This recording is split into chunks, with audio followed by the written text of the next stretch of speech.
Assalamualaikum warahmatullahi wabarakatuh.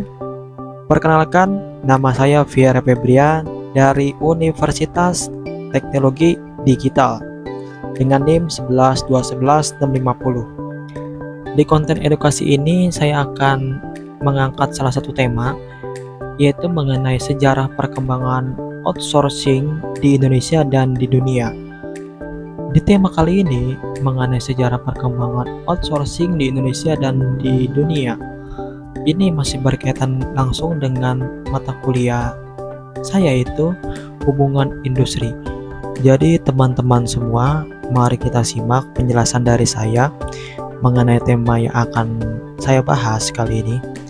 Jadi jangan lupa teman-teman semua di like, komen, dan subscribe channel saya itu Fiera Febri. Nah, dari tema yang saya angkat itu mengenai sejarah perkembangan outsourcing di dunia dan di dunia. Jadi di sini ada topik pembahasannya. Yang pertama, sejarah outsourcing.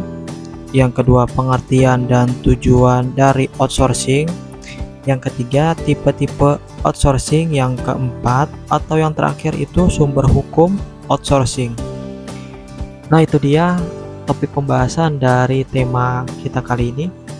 Langsung saja saya akan masuk mengenai sejarah outsourcing. Yang pertama saya akan menjelaskan sejarah outsourcing yang ada di dunia. Praktek dan prinsip-prinsip outsourcing telah diterapkan di zaman Yunani dan Romawi. Pada zaman tersebut, akibat kekurangan dan kemampuan pasukan dan tidak terkendalinya ahli-ahli bangunan, bangsa Yunani dan Romawi menyewa prajurit-prajurit asing untuk berperang dan para ahli-ahli bangunan untuk membangun kota dan istananya. Outsourcing bukanlah hal yang baru. Sejarah outsourcing dimulai tahun 1776 ketika Adam Smith, filosofi ekonomi dunia, melontarkan ide bahwa perusahaan lebih efektif dan efisien apabila salah satu unit bisnisnya diserahkan pengerjaannya kepada perusahaan lain yang memiliki kompetensi dan spesialisasi dalam proses produksi tersebut. Ide Smith ini kemudian dikembangkan langsung oleh Coase pada tahun 1973 yang menyatakan bahwa proses produksi suatu barang seharusnya hanya diorganisir oleh perusahaan apabila ongkos produksinya lebih rendah daripada harga di pasaran. Sejalan dengan terjadinya revolusi industri, perusahaan-perusahaan berusaha menekankan terobosan-terobosan baru dalam memenangkan persaingan. Pada tahap ini, kemampuan untuk mengerjakan sesuatu saja tidak cukup untuk menang secara kompetitif, melainkan harus disertai dengan kesanggupan untuk menciptakan produk paling bermutu dengan biaya terendah. Selanjutnya pada tahun 1970 dan 1980, yang perusahaan menghadapi persaingan global dan mengalami kesulitan karena kurangnya persiapan akibat struktur manajemen yang bengkak. Akibatnya, resiko usaha dalam segala hal termasuk resiko ketenagakerjaan pun meningkat. Tahap ini merupakan awal timbulnya pemikiran outsourcing di dunia usaha untuk meningkatkan keluasan dan kreativitas. Banyak perusahaan besar yang membuat strategi baru dengan konsentrasi pada bisnis inti, mengidentifikasi proses yang kritikal dan memutuskan hal-hal yang harus di-outsource. Gagasan awal berkembangnya outsourcing adalah untuk membagi risiko usaha dalam berbagai masalah, termasuk ketenagakerjaan. Pada tahap awal, outsourcing belum diidentifikasi secara formal sebagai strategi bisnis. Hal ini terjadi karena banyak perusahaan yang semata-mata mempersiapkan diri pada bagian-bagian tertentu yang bisa mereka kerjakan, sedangkan bagian-bagian yang tidak bisa dikerjakan secara internal dikerjakan secara outsource. Nah, barusan itu kan tahun 1970 dan 1980, dan di tahun selanjutnya atau tahun terakhir ini sekitar tahun 1990. Outsourcing telah mulai berperan sebagai jasa pendukung. Jadi tahun 1980 ini outsourcing itu sudah berperan sebagai jasa pendukung. Nah, tingginya persaingan telah menuntut manajemen perusahaan melakukan perhitungan pengurangan biaya. Perusahaan mulai melakukan outsource terhadap fungsi-fungsi yang penting bagi perusahaan, tetapi tidak berhubungan langsung dengan bisnis inti perusahaan. Yang menarik sehingga ini banyak digunakan oleh perusahaan lain karena outsourcing dapat meningkatkan efisiensi dan efektivitas perusahaan serta meningkatkan produktivitas secara keseluruhan. Nah, menurut The Harvard Business Review mengidentifikasikan outsourcing sebagai salah satu ide dan praktek manajemen yang paling penting dalam 75 tahun terakhir ini.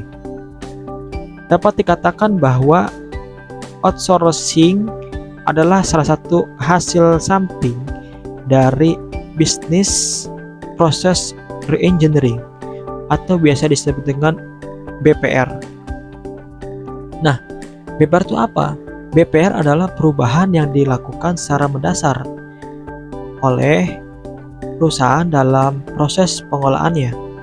Bukan hanya sekedar melakukan perbaikan, BPR juga dilakukan untuk memberikan respon atas perkembangan ekonomi secara global dan perkembangan teknologi yang begitu cepat, sehingga berkembang persaingan yang bersifat global dan yang berlangsung sangat ketat. Lingkungan yang sangat kompetitif ini menuntut perusahaan untuk mengutamakan tuntutan pasar yang menghendaki kecepatan dan respon yang fleksibel terhadap tuntutan pelanggan. Seringkali terbukti bahwa faktor kecepatan dalam merespon tuntutan pasar dan pelanggan lebih dapat menentukan kemenangan atau kekalahan dalam persaingan dan bukan faktor harga. Nah, barusan itu saya akan menjelaskan dari tahun ke tahun. Jadi di sini di tampilan ini ada ya dari tampilan kanan itu kan sudah jelas yang tadi saya jelaskan dari tahun ke tahun. Tadi kan di situ kan ada sekitar tahun 1778, tahun 1975, tahun 1970 dan 1980 dan sekitar tahun 1990 itu outsourcing itu telah memiliki peran sebagai jasa pendukungnya. Nah, itulah sejarah singkat dari outsourcing yang ada di dunia. Nah, selanjutnya saya akan menjelaskan mengenai sejarah outsourcing yang ada di Indonesia. Jadi, sejarah perkembangan outsourcing yang ada di Indonesia dimulai sejak masa kolonial Belanda. Atau dari dulu tuh sebenarnya outsourcing ini sudah ada. Karena kan tadi kan di dunia juga dari tahun 1776.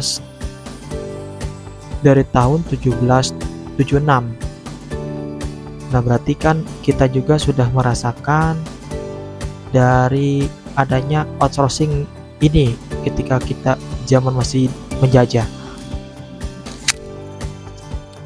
Nah, ketika para kuli bekerja sesuai kontrak dengan pengusaha perkebunan pada tahun 2003. Pada tahun 2003, Presiden Megawati resmi menandatangani Undang-Undang Nomor 13 Tahun 2003 tentang Ketenagakerjaan yang mencakup pengaturan sistem outsourcing secara terbatas untuk sektor tertentu saja yang diatur oleh Peraturan Menteri.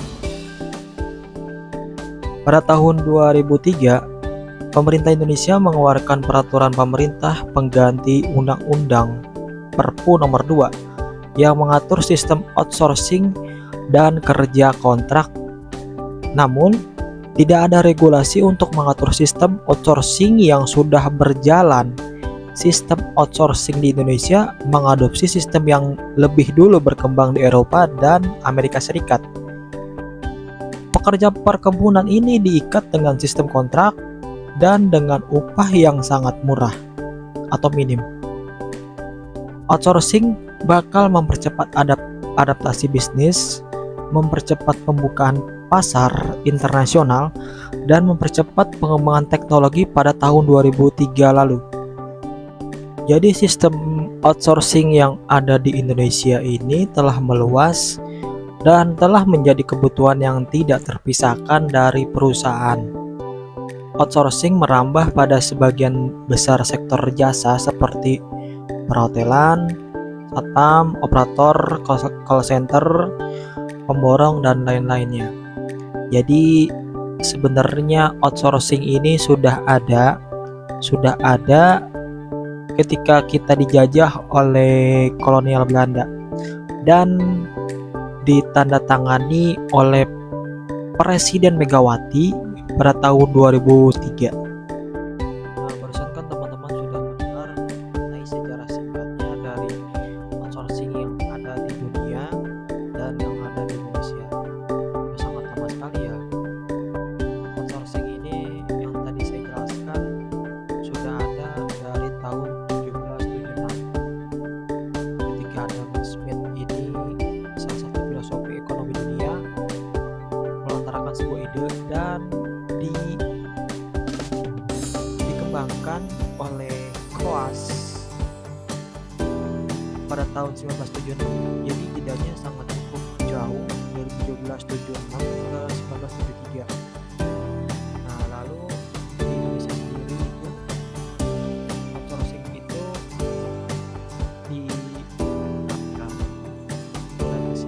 di era Presiden Megawati pada tahun 2003. Nah, itu dia sejarah singkat yang ada di Indonesia. Selanjutnya topik yang akan saya bahas itu mengenai pengertian dan tujuan outsourcing. Outsourcing berasal dari bahasa Inggris yang berarti alih daya. Dari segi bahasa, outsourcing berasal dari kata out yang artinya keluar dan source yang berarti sumber. Outsourcing sendiri mempunyai nama lain, yaitu contracting out.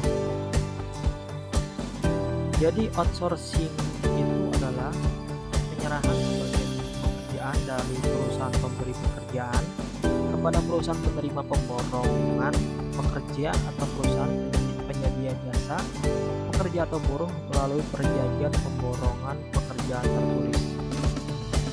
Nah, menurut Sri V4 Management Consultant memberikan definisi mengenai outsourcing ini dalam bahasa Inggris ya, yaitu isinya the transfer to a third party of the continuous management responsibility for the provision of a service governed by a service level agreement, yang artinya yaitu pengalihan tanggung jawab manajemen berkelanjutan kepada pihak ketiga atas penyediaan layanan yang diatur oleh perjanjian tingkat layanan. Nah, itu kan definisi dari Sri V4 Management Consultant. Nah, dalam bidang ketenaga kerjaan, outsourcing diartikan sebagai pemanfaatan tenaga kerja untuk memproduksi atau melaksanakan suatu pekerjaan oleh suatu perusahaan melalui perusahaan penyedia atau pengarah tenaga kerja. Ini berarti ada perusahaan yang secara khusus melatih atau mempersiapkan, menyediakan, mempekerjakan tenaga kerja untuk kepentingan perusahaan lain. Perusahaan inilah yang mempunyai hubungan kerja secara langsung dengan buruh atau pekerja yang dipekerjakan. Dalam bidang manajemen, outsourcing diberikan pengertian pendelegasian operasi dan manajemen harian suatu proses bisnis pada pihak luar perusahaan penyedia jasa. Outsourcing awalnya merupakan istilah dalam dunia bisnis untuk memenuhi kebutuhan tenaga kerja suatu perusahaan dengan mendatangkan dari luar perusahaan. Nah, kalau dilihat dari pengertian secara luasnya, outsourcing itu adalah langkah perusahaan untuk menggunakan jasa perusahaan lain dalam melakukan salah satu aktivitasnya, seperti penagihan utang, pembukuan, pengembangan teknologi informasi, kebersihan kantor, jasa boga, dan penyediaan karyawan kontrak. Adapun yang dimaksud dengan hubungan kerja berdasarkan sistem outsourcing adalah adanya pekerjaan atau buruh yang dipekerjakan di suatu perusahaan dengan sistem kontrak, tetapi kontrak tersebut bukan diberikan oleh perusahaan pemberi pekerja, tetapi oleh perusahaan lain yang merupakan perusahaan pengerah tenaga kerja. Jadi outsourcing merupakan bisnis kemitraan dengan tujuan memperoleh keuntungan bersama, membuka peluang bagi berdirinya perusahaan-perusahaan baru di bidang jasa, penyedia tenaga kerja, serta efisiensi bagi dunia usaha. Pengusaha tidak perlu disibukkan dengan urusan yang tidak terlalu penting, yang banyak memakan waktu dan pikiran, karena hal tersebut bisa diserahkan kepada perusahaan yang khusus bergerak di bidang itu sendiri. Ya, teman-teman semua barusan sudah mendengar pemaparan dari saya mengenai pengertian dan tujuan outsourcing. Nah, topik yang selanjutnya itu ada tipe-tipe outsourcing. Yang pertama itu ada contracting, yang kedua ada outsourcing, yang ketiga insourcing, yang keempat co-sourcing, kelima benefit based relationship. Nah, di sini saya ingin menjelaskan dari kelima tersebut. Yang pertama yaitu contracting. Ini adalah bentuk penyerahan aktivitas perusahaan pada pihak ketiga yang paling sederhana dan merupakan bentuk yang paling lama. Biasanya ini menyangkut kegiatan sederhana atau jenis layanan tingkat rendah, seperti pembersih kantor, pemeliharaan rumput, dan kebun. Langkah ini adalah langkah berjangka pendek, hanya mempunyai arti taktis. Langkah ini juga bukan merupakan bagian dari strategi perusahaan untuk mengambil posisi dalam pasar. Misalnya, tetapi sekedar mencari cara yang praktis saja. Praktis dalam arti menghindarkan kesulitan dan keruwetan yang tidak perlu, dan juga menghemat tenaga serta biaya. Oleh karena sifat pekerjaan yang sangat sederhana, maka pemilihan pemberi jasa bukan merupakan masalah serius, sebab praktis hampir semua orang atau perusahaan dengan latihan sebentar dapat melakukan itu. Dari segi biaya, mungkin bukan bagian yang besar dari seluruh biaya yang dikeluarkan oleh perusahaan. Nah, selanjutnya ada outsourcing. Ini yang kedua, yaitu penyerahan aktivitas perusahaan pada pihak ketiga dengan bertujuan untuk mendapatkan kinerja pekerjaan yang profesional dan berkelas dunia. Oleh karena itu, pemilihan pemberi jasa merupakan hal yang sangat vital. Diperlukan pemberi jasa yang menspesialisasikan dirinya pada jenis pekerjaan atau aktivitas yang akan diserahkan. Dengan demikian, diharapkan bahwa kompetisi utama yang juga berada di jenis pekerjaan tersebut. Disertai pengendalian yang tepat, pemberi jasa diharapkan mampu memberikan kontribusi dalam meningkatkan keunggulan kompetitif perusahaan. Oleh karena itu, outsourcing merupakan langkah strategis bagi perusahaan dalam arti mempunyai kontribusi dalam menentukan hidup matinya dan berkembangnya suatu perusahaan. Itu yang kedua mengenai outsourcing. Lalu yang ketiga ada insourcing. Insourcing ini adalah kebalikan dari outsourcing, di mana perusahaan bukan menyerahkan aktivitas pada perusahaan lain yang dianggap lebih kompeten, namun justru mengambil atau menerima pekerjaan dari perusahaan lain dengan berbagai motivasi. Salah satu motivasi yang penting ialah menjaga tingkat produktivitas dan penggunaan aset yang maksimal agar biaya satuan dapat ditekan sehingga menjaga dan meningkatkan keuntungan perusahaan. Dengan demikian, kompetisi utama perusahaan tidak hanya digunakan oleh perusahaan sendiri, tetapi digunakan perusahaan lain dengan imbalan tertentu. Hal ini penting Misalnya kapasitas produksi tidak digunakan secara penuh. Ada kapasitas yang menganggur. Ini penjelasan dari insourcing. Selanjutnya yang keempat itu co-sourcing. Adalah jenis hubungan pekerjaan dan aktivitas di mana hubungan antara perusahaan dan rekanan lebih erat dari sekedar hubungan outsourcing biasa. Ini misalnya terjadi dalam hal staf spesialis perusahaan diperbantukan kepada rekanan pemberi jasa karena langkanya keahlian yang diperlukan atau karena perusahaan tidak mau kehilangan staf spesialis tersebut.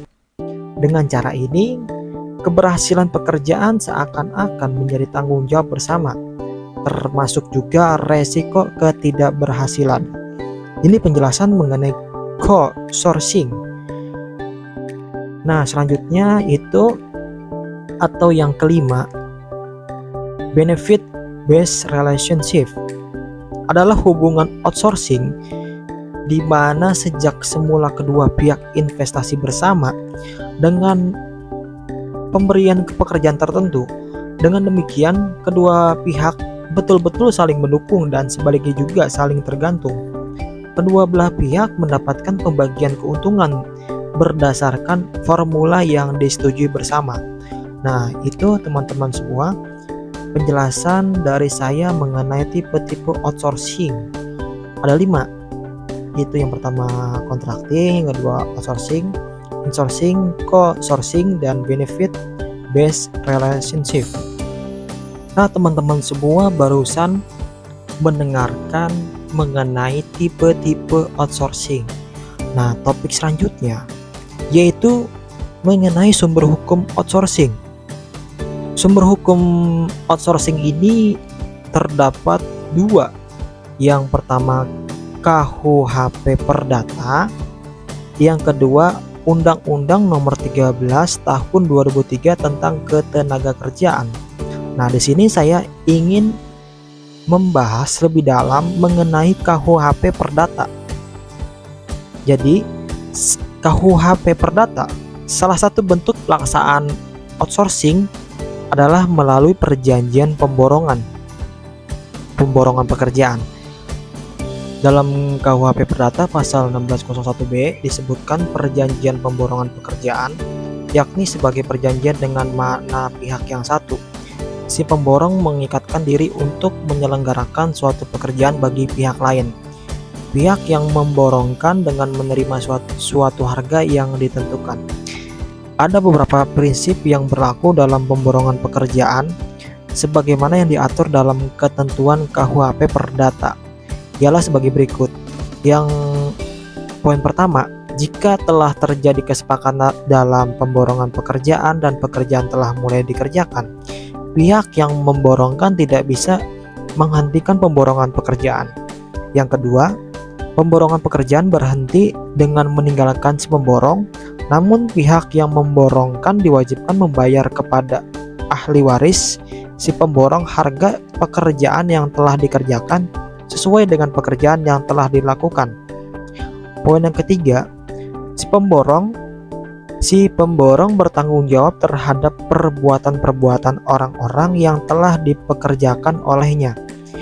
Poin yang keempat, buruh yang memegang suatu barang kepunyaan orang lain untuk mengerjakan sesuatu pada barang tersebut berhak menahan barang itu sampai biaya dan upah yang dikeluarkan untuk barang itu dipenuhi seluruhnya, kecuali jika pihak yang memborongkan telah memberikan jaminan secukupnya untuk membayarnya biaya dan upah tersebut.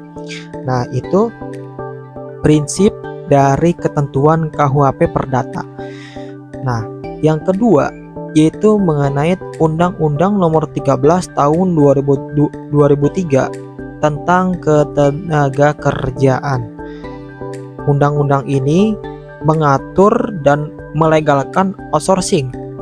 Istilah yang dipakai adalah perjanjian pemborongan pekerjaan atau penyedia jasa buruh atau pekerja. Dalam pasal 64 disebutkan Perusahaan dapat menyerahkan sebagian pelaksanaan pekerja kepada perusahaan lainnya melalui perjanjian pemborongan pekerja atau penyedia jasa pekerja atau buruh yang dibuat secara tertulis. Nah, adapun pekerjaan yang dapat diserahkan untuk di outsource adalah pekerjaan yang pertama, yaitu dilakukan secara terpisah dari kegiatan utama, baik manajemen maupun kegiatan pelaksanaan pekerjaan. Yang kedua, dilakukan dengan perintah langsung atau tidak langsung dari pemberi pekerjaan. Hal ini dimaksudkan untuk memberi penjelasan tentang cara melaksanakan pekerjaan agar sesuai dengan standar yang diterapkan oleh perusahaan pemberi pekerjaan. Yang ketiga, merupakan kegiatan penunjang perusahaan secara keseluruhan. Artinya, kegiatan tersebut merupakan kegiatan yang mendukung dan memperlancar pelaksanaan pekerja sesuai jalur kegiatan kerja di perusahaan pemberi pekerjaan. Nah, yang keempat, tidak menghambat proses produksi secara langsung. Artinya, kegiatan tersebut merupakan kegiatan tambahan yang apabila tidak dilakukan oleh perusahaan oleh pemberi pekerja, maka proses produksi tetap berjalan sebagaimana mestinya.